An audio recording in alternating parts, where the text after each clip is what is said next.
أعوذ بالله من الشيطان الرجيم. بسم الله الرحمن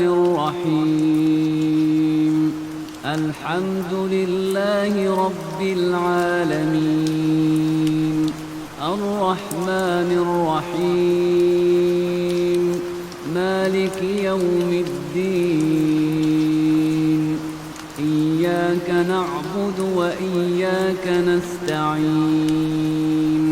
اهدنا الصراط المستقيم،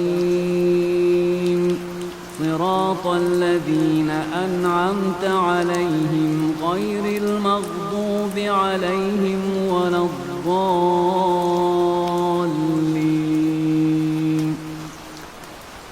بسم الله الرحمن الرحيم.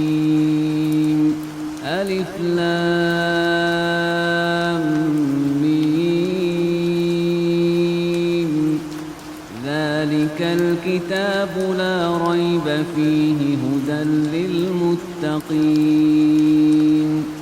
الذين يؤمنون بالغيب ويقيمون الصلاة ومما رزقناهم ينفقون والذين يؤمنون بما أنزل إليك وما أنزل من قبلك وبالآخرة هم يوقنون. أولئك على هدى من ربهم وأولئك هم المفلحون. إن الذين كفروا سواء عليهم أأنذرتهم أم لم تنذرهم لا يؤمنون. ختم الله على قلوبهم وعلى سمعهم وعلى أبصارهم غشاوة ولهم عذاب عظيم. ومن الناس من يقول آمنا بالله وباليوم الآخر وما هم بمؤمنين. يخادعون الله والذين آمنوا وما يخدعون إلا أنفسهم وما يشعرون. في قلوبهم مرض فزادهم الله مرضا ولهم عذاب أليم بما كانوا يكذبون. وإذا قيل لهم لا تفسدوا في الأرض قالوا إنما نحن مصلحون. ألا إنهم هم المفسدون ولكن لا يشعرون. وإذا قيل لهم آمنوا كما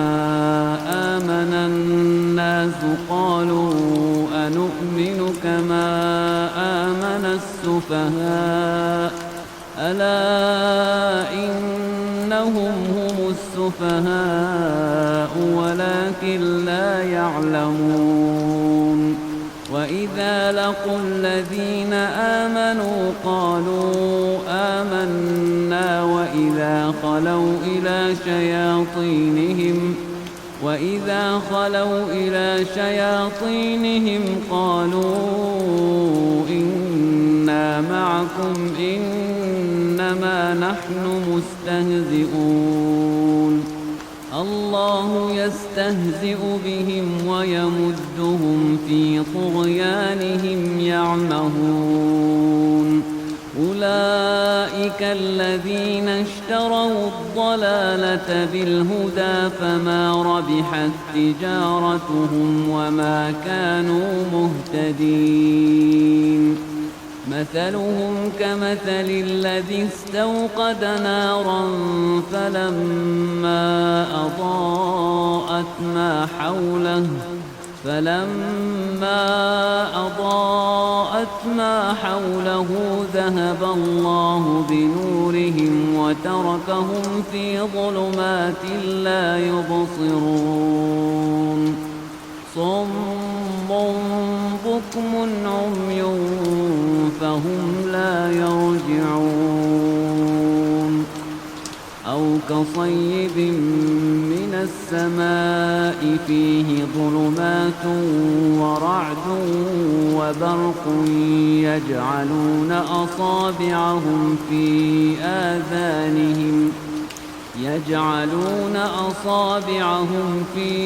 آذانهم من الصواعق حذر الموت والله محيط بالكافرين يكاد البرق يخطف أبصارهم كلما أضاء لهم مشوا فيه وإذا أظلم عليهم قاموا ولو شاء الله لذهب بسمعهم وأبصارهم إن الله على كل شيء قدير يا أيها الناس اعبدوا ربكم الذي خلقكم والذين من قبلكم لعلكم تتقون الذي جعل لكم الأرض فراشا والسماء بناء وأنزل من السماء ماء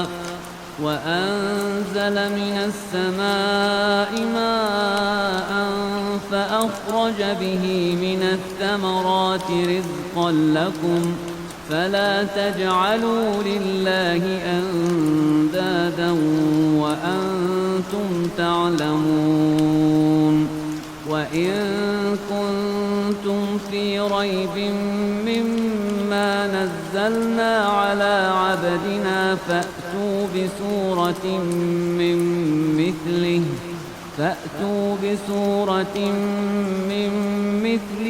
ودعوا شهداءكم من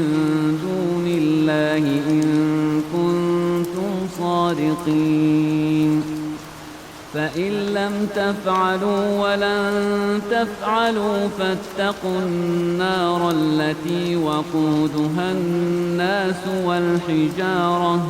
أعدت للكافرين وبشر الذين آمنوا وعملوا الصالحات أن لهم جنات تجري من تحتها الأنهار كلما رزقوا منها من ثمرة رزقا قالوا هذا الذي رزقنا من قبل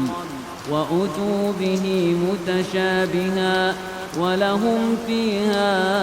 أزواج مطهرة وهم فيها خالدون إن الله لا يستحيي أن يضرب مثلا ما بعوضة فما فوقها فأما الذين آمنوا فيعلمون أنه الحق من ربهم وأما الذين كفروا فيقولون ماذا أراد الله بهذا مثلا يضل به كثيرا ويهدي به كثيرا وما يضل به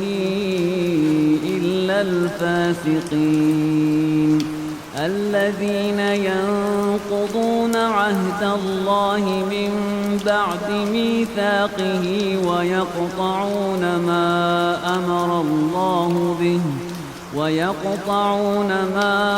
أمر الله به أن يوصل ويفسدون في الأرض أولئك هم الخاسرون كيف كيف تكفرون بالله وكنتم أمواتا فأحياكم ثم يميتكم ثم يحييكم ثم إليه ترجعون هو الذي خلق لكم ما في الأرض جميعا ثم استوى إلى السماء فسواهن 7 سماوات وهو بكل شيء عليم وإذ قال ربك للملائكة إني جاعل في الأرض خليفة قالوا أتجعل فيها من يفسد فيها ويسفك الدماء ونحن نسبح بحمدك ونقدس لك قال إني أعلم ما لا تعلمون وعلم آدم الأسماء كلها ثم عرضهم على الملائكة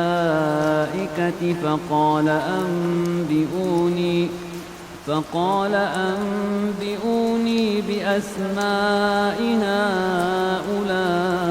إن كنتم صادقين قالوا سبحانك لا علم لنا إلا ما علمتنا إنك أنت العليم الحكيم قال يا آدم أنبئهم بأسمائهم فلما أنبأهم بأسمائهم قال ألم أقل لكم إني أعلم غيب السماوات والأرض وأعلم ما تبدون وما كنتم تكتمون وإذ قلنا للملائكة اسجدوا لآدم فسجدوا إلا إبليس أبى واستكبر وكان من الكافرين وقلنا يا آدم اسكن أنت وزوجك الجنة وكلا منها رغدا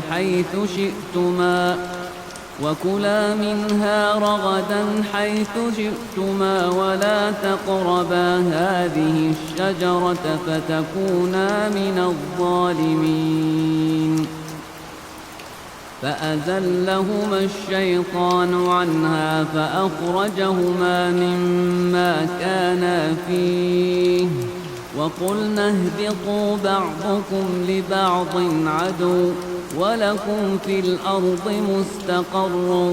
ومتاع إلى حين فتلقى آدم من ربه كلمات فتاب عليه إنه هو التواب الرحيم قلنا اهبطوا منها جميعا فإما يأتينكم مني هدى فمن تبع هداي فلا خوف عليهم ولا هم يحزنون والذين كفروا وكذبوا بآياتنا أولئك أصحاب النار هم فيها خالدون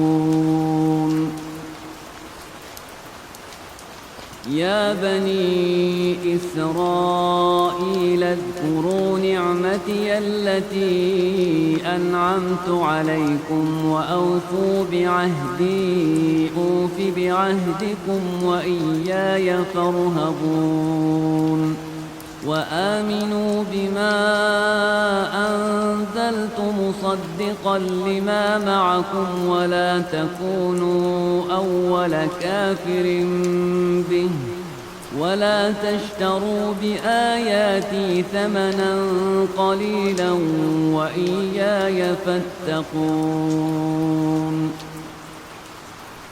ولا تلبسوا الحق بالباطل وتكتموا الحق وأنتم تعلمون وأقيموا الصلاة وآتوا الزكاة واركعوا مع الراكعين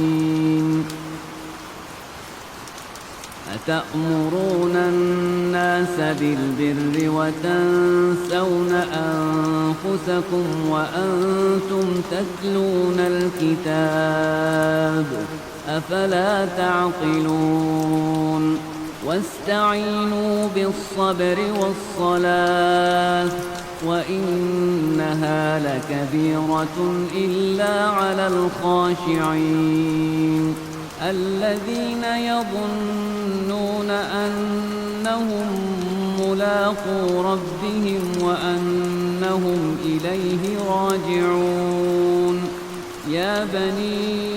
إسرائيل اذكروا نعمتي التي أنعمت عليكم وأني فضلتكم على العالمين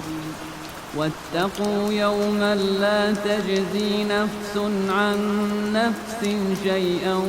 ولا يقبل منها شفاعة ولا يؤخذ منها عدل ولا هم ينصرون وإذ نجيناكم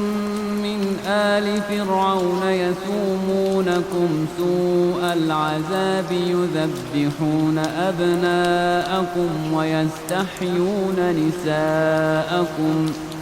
وفي ذلكم بلاء من ربكم عظيم وإذ فرقنا بكم البحر فأنجيناكم وأغرقنا آل فرعون وأنتم تنظرون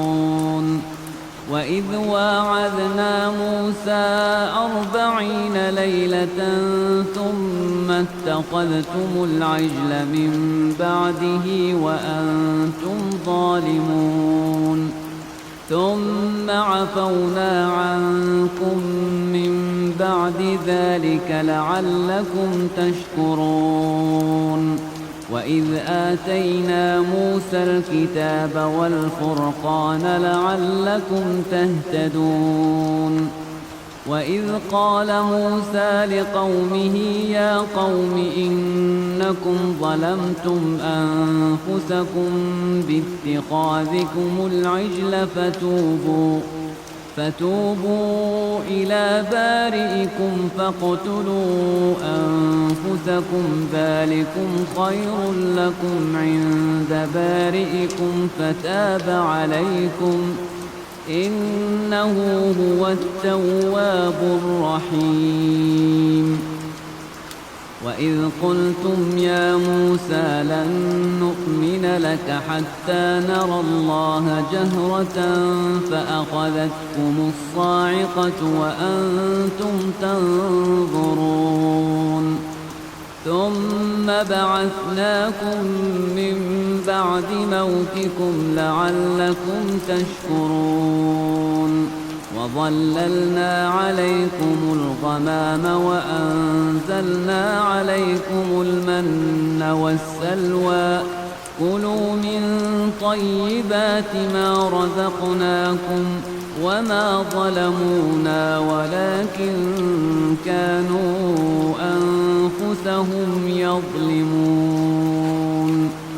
وإذ قلنا ادخلوا هذه القرية فكلوا منها حيث شئتم رغدا وادخلوا الباب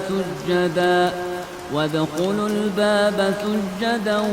وقولوا حطة نغفر لكم خطاياكم وسنزيد المحسنين فبدل الذين ظلموا قولا غير الذي قيل لهم فأنزلنا على الذين ظلموا رجزا من السماء بما كانوا يفسقون وإذ استسقى موسى لقومه فقلنا اضرب بعصاك الحجر فانفجرت منه 12 عينا قد علم كل أناس مشربهم كلوا واشربوا من رزق الله ولا تعثوا في الأرض مفسدين وإذ قلتم يا موسى لن نصبر على طعام واحد فادع لنا ربك يخرج لنا مما تنبت الأرض من بقلها وقثائها وفومها وعدسها وبصلها قال أتستبدلون الذي هو أدنى بالذي هو خير اهبطوا مصرا فإن لكم ما سألتم وضربت عليهم الذلة والمسكنة وباءوا بغضب من الله ذلك بأنهم كانوا يكفرون بآيات الله ويقتلون النبيين بغير الحق ذلك بما عصوا وكانوا يعتدون إن الذين آمنوا والذين هادوا والنصارى والصابئين من آمن بالله واليوم الآخر وعمل صالحا فلهم أجرهم عند ربهم ولا خوف عليهم ولا هم يحزنون وإذ أخذنا ميثاقكم ورفعنا فوقكم الطور خذوا ما آتيناكم بقوة واذكروا ما فيه لعلكم تتقون ثم توليتم من بعد ذلك فلولا فضل الله عليكم ورحمته لكنتم من الخاسرين ولقد علمتم الذين اعتدوا منكم في السبت فقلنا لهم كونوا قردة خاسئين فجعلناها نكالا لما بين يديها وما خلفها وموعظة للمتقين وإذ قال موسى لقومه إن الله يأمركم أن تذبحوا بقرة قالوا أتتخذنا هزوا قال أعوذ بالله أن أكون من الجاهلين قالوا ادع لنا ربك يبين لنا ما هي قال إنه يقول إنها بقرة لا فارض ولا بكر عوان بين ذلك فافعلوا ما تؤمرون قالوا ادع لنا ربك يبين لنا ما لونها قال إنه يقول إنها بقرة صفراء فاقع لونها تسر الناظرين قالوا ادع لنا ربك يبين لنا ما هي إن البقرة شابه علينا وإنا إن شاء الله لمهتدون قال إنه يقول إنها بقرة لا ذلول تثير الأرض ولا تسقي الحرث مسلمة لا شية فيها قالوا الآن جئت بالحق فذبحوها وما كادوا يفعلون وإذ قتلتم نفسا فادارأتم فيها والله مخرج ما كنتم تكتمون فقلنا اضربوه ببعضها كذلك يحيي الله الموتى ويريكم آياته لعلكم تعقلون ثم قست قلوبكم من بعد ذلك فهي كالحجارة أو أشد قسوة وإن من الحجارة لما يتفجر منه الأنهار وإن منها لما يشقق فيخرج منه الماء وإن منها لما يهبط من خشية الله وما الله بغافل عما تعملون أفتطمعون أن يؤمنوا لكم وقد كان فريق منهم يسمعون كلام الله ثم يحرفونه من بعد ما عقلوه وهم يعلمون وإذا لقوا الذين آمنوا قالوا آمنا وإذا خلا بعضهم إلى بعض قالوا أتحدثونهم بما فتح الله عليكم ليحاجوكم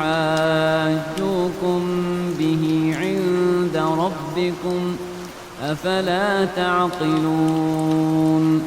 أولا يعلمون أن الله يعلم ما يسرون وما يعلنون ومنهم أميون لا يعلمون الكتاب إلا أماني وإن هم إلا يظنون فويل للذين يكتبون الكتاب بأيديهم ثم يقولون هذا من عند الله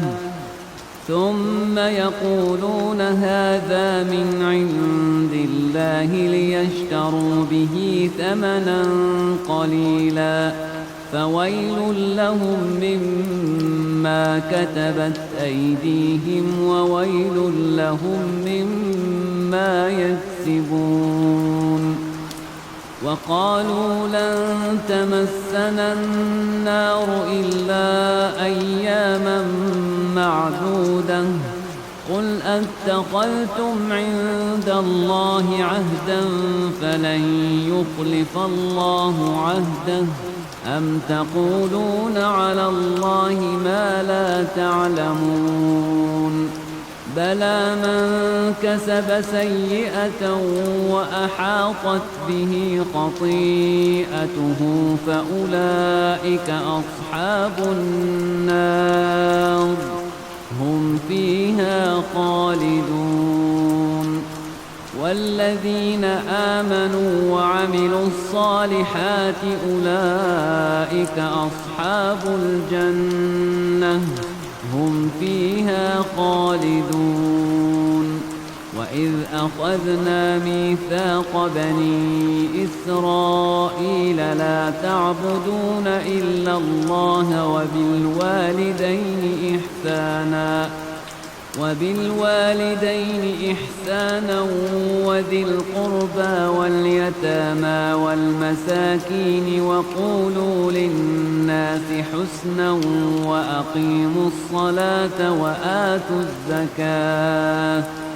وأقيموا الصلاة وآتوا الزكاة ثم توليتم إلا قليلا منكم وأنتم معرضون وإذ أخذنا ميثاقكم لا تسفكون دماءكم ولا تخرجون أنفسكم من دياركم ثم أقررتم وأنتم تشهدون ثم أنتم هؤلاء تقتلون أنفسكم وتخرجون فريقا منكم من من ديارهم تظاهرون عليهم بالإثم والعدوان وإن يأتوكم أسارى تفادوهم وهو محرم عليكم إخراجهم أفتؤمنون ببعض الكتاب وتكفرون ببعض فما جزاء من يفعل ذلك منكم إلا خزي في الحياة الدنيا ويوم القيامة يردون إلى أشد العذاب وما الله بغافل عما تعملون أولئك الذين اشتروا الحياة الدنيا بالآخرة فلا يخفف عنهم العذاب ولا هم ينصرون ولقد آتينا موسى الكتاب وقفينا من بعده بالرسل وآتينا عيسى ابن مريم البينات وأيدناه بروح القدس أفكلما جاءكم رسول بما لا تهوى أنفسكم استكبرتم ففريقا كذبتم وفريقا تقتلون وقالوا قلوبنا غلف بل لعنهم الله بكفرهم فقليلا ما يؤمنون ولما جاءهم كتاب من عند الله مصدق لما معهم وكانوا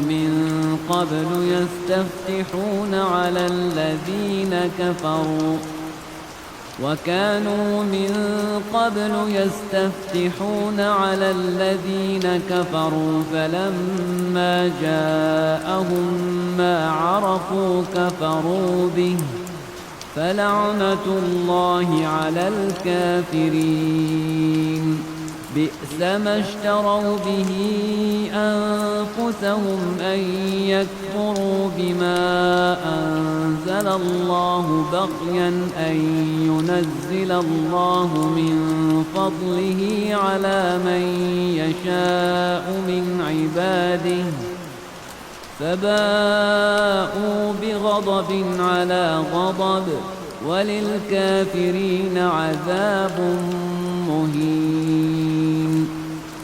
وإذا قيل لهم آمنوا بما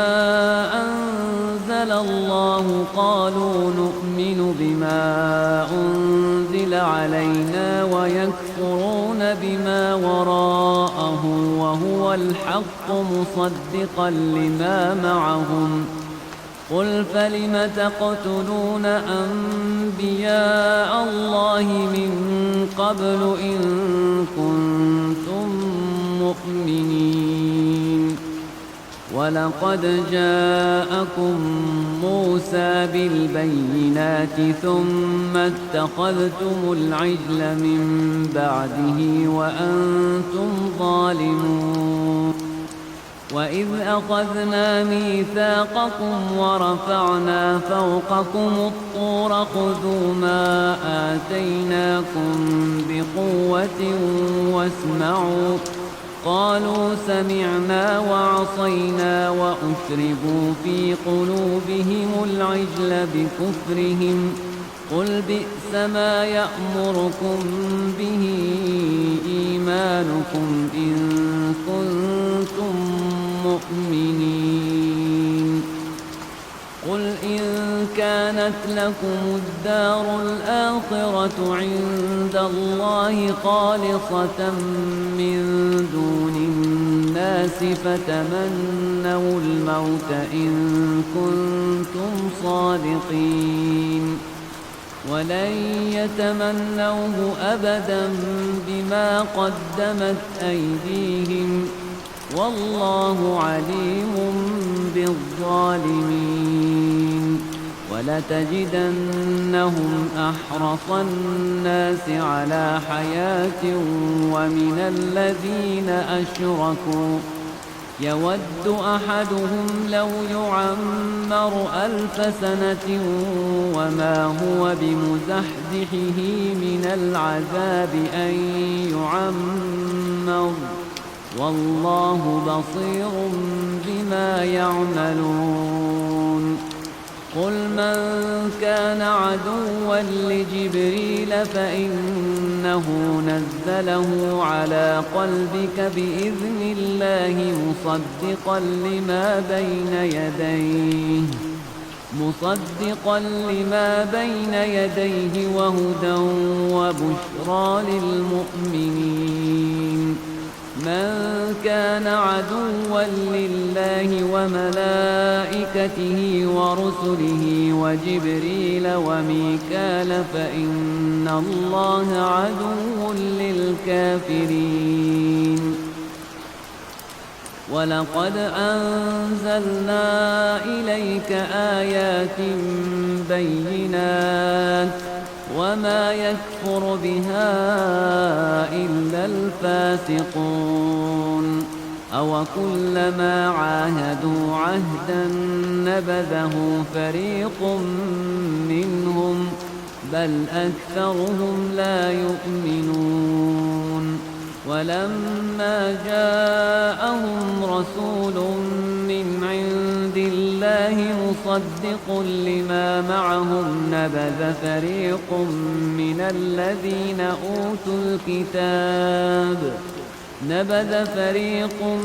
من الذين أوتوا الكتاب كتاب الله وراء ظهورهم كأنهم لا يعلمون واتبعوا ما تتلو الشياطين على ملك سليمان وما كفر سليمان ولكن الشياطين كفروا يعلمون الناس السحر وما أنزل على الملكين ببابل هاروت وماروت وما يعلمان من أحد حتى يقولا إنما نحن فتنة فلا تكفر فيتعلمون منهما ما يفرقون به بين المرء وزوجه وما هم بضارين به من أحد إلا بإذن الله ويتعلمون ما يضرهم ولا ينفعهم ولقد علموا لمن اشتراه ما له في الآخرة من خلاق ولبئس ما شروا به أنفسهم لو كانوا يعلمون ولو أنهم آمنوا واتقوا لمثوبة من عند الله خير لو كانوا يعلمون يا أيها الذين آمنوا لا تقولوا راعنا وقولوا انظرنا واسمعوا وللكافرين عذاب أليم ما يود الذين كفروا من أهل الكتاب ولا المشركين أن ينزل عليكم من خير من ربكم والله يختص برحمته من يشاء والله ذو الفضل العظيم ما ننسخ من آية أو ننسها نأت بخير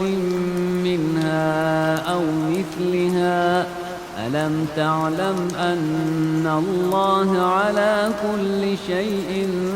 قدير ألم تعلم أن الله له ملك السماوات والأرض وما لكم من دون الله من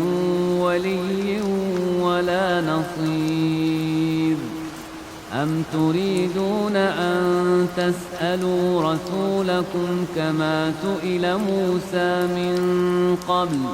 ومن يتبدل الكفر بالإيمان فقد ضل سواء السبيل ود كثير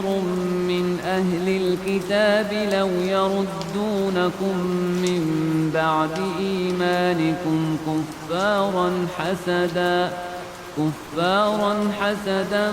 من عند أنفسهم من بعد ما تبين لهم الحق فاعفوا واصفحوا حتى يأتي الله بأمره إن الله على كل شيء قدير وأقيموا الصلاة وآتوا الزكاة وما تقدموا لأنفسكم من خير تجدوه عند الله إن الله بما تعملون بصير وقالوا لن يدخل الجنة إلا من كان هودا أو نصارى تلك أمانيهم قل هاتوا برهانكم إن كنتم صادقين بلى من أسلم وجهه لله وهو محسن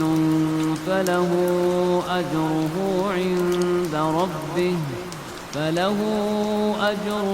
عند ربه ولا خوف عليهم ولا هم يحزنون وقالت اليهود ليست النصارى على شيء وقالت النصارى ليست اليهود على شيء وهم يتلون الكتاب كذلك قال الذين لا يعلمون مثل قولهم فالله يحكم بينهم يوم القيامة فيما كانوا فيه يختلفون ومن أظلم ممن منع مساجد الله أن يذكر فيها اسمه وسعى في خرابها أولئك ما كان لهم أن يدخلوها إلا خائفين لهم في الدنيا خزي ولهم في الآخرة عذاب عظيم ولله المشرق والمغرب فأينما تولوا فثم وجه الله إن الله واسع عليم وقالوا اتخذ الله ولدا سبحانه بل له ما في السماوات والأرض كل له قانتون بديع السماوات والأرض وإذا قضى أمرا فإنما يقول له كن فيكون وقال الذين لا يعلمون لولا يكلمنا الله أو تأتينا آية كذلك قال الذين من قبلهم مثل قولهم تشابهت قلوبهم قد بينا الآيات لقوم يوقنون إنا أرسلناك بالحق بشيرا ونذيرا ولا تسأل عن أصحاب الجحيم ولن ترضى عنك اليهود ولا النصارى حتى تتبع ملتهم قل إن هدى الله هو الهدى ولئن اتبعت أهواءهم بعد الذي جاءك من العلم ما لك من الله من ولي ولا نصير الذين آتيناهم الكتاب يتلونه حق تلاوته أولئك يؤمنون به ومن يكفر به فأولئك هم الخاسرون يا بني إسرائيل اذكروا نعمتي التي أنعمت عليكم وأني فضلتكم على العالمين واتقوا يوما لا تجزي نفس عن نفس شيئا ولا يقبل منها عدل ولا تنفعها شفاعة واتقوا يوما لا تجزي نفس عن نفس شيئا ولا يقبل منها عدل ولا تنفعها شفاعة ولا هم ينصرون وإذ ابتلى إبراهيم ربه بكلمات فأتمهن قال إني جاعلك للناس إماما قال ومن ذريتي قال لا ينال عهد الظالمين وإذ جعلنا البيت مثابة للناس وأمنا واتخذوا من مقام إبراهيم مصلى وعهدنا إلى إبراهيم وإسماعيل أن طهرا بيتي للطائفين والعاكفين والركع السجود وإذ قال إبراهيم رب اجعل هذا بلدا آمنا وارزق أهله من الثمرات من آمن منهم بالله واليوم الآخر قال ومن كفر فأمتعه قليلا ثم أضطره إلى عذاب النار وبئس المصير وإذ يرفع إبراهيم القواعد من البيت وإسماعيل ربنا تقبل منا إنك أنت السميع العليم ربنا واجعلنا مسلمين لك ومن ذريتنا أمة مسلمة لك وأرنا مناسكنا وتب علينا إنك أنت التواب الرحيم ربنا وابعث فيهم رسولا منهم يتلو عليهم آياتك ويعلمهم الكتاب والحكمة ويزكيهم إنك أنت العزيز الحكيم ومن يرغب عن ملة إبراهيم إلا من سفه نفسه ولقد اصطفيناه في الدنيا وإنه في الآخرة لمن الصالحين إذ قال له ربه أسلم قال أسلمت لرب العالمين ووصى بها إبراهيم بنيه ويعقوب يا بني إن الله اصطفى لكم الدين فلا تموتن إلا وأنتم مسلمون أم كنتم شهداء إذ حضر يعقوب الموت إذ قال لبنيه ما تعبدون من بعدي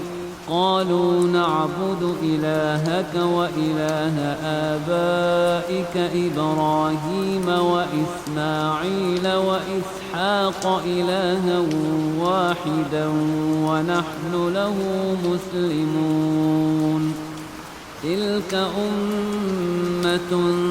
قد خلت لها ما كسبت ولكم ما كسبتم ولا تسألون عما كانوا يعملون وقالوا كونوا هودا أو نصارى تهتدوا قل بل ملة إبراهيم حنيفا وما كان من المشركين قولوا آمنا بالله وما أنزل إلينا وما أنزل إلى إبراهيم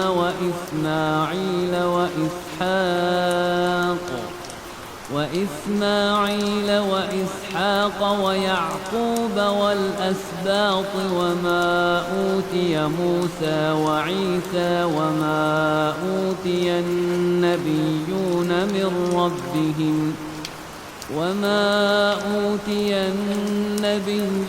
من ربهم لا نفرق بين أحد منهم ونحن له مسلمون فإن آمنوا بمثل ما آمنتم به فقد اهتدوا وإن تولوا فإنما هم في شقاق فسيكفيكهم الله وهو السميع العليم صبغة الله ومن أحسن من الله صبغة ونحن له عابدون قل أتحاجوننا في الله وهو ربنا وربكم ولنا أعمالنا ولكم أعمالكم ونحن له مخلصون أم تقولون إن إبراهيم وإسماعيل وإسحاق ويعقوب والأسباط كانوا هودا أو نصارى قل أأنتم أعلم أم الله ومن أظلم ممن كتم شهادة عنده من الله وما الله بغافل عما تعملون تلك أمة قد خلت لها ما كسبت ولكم ما كسبتم ولا تسألون عما كانوا يعملون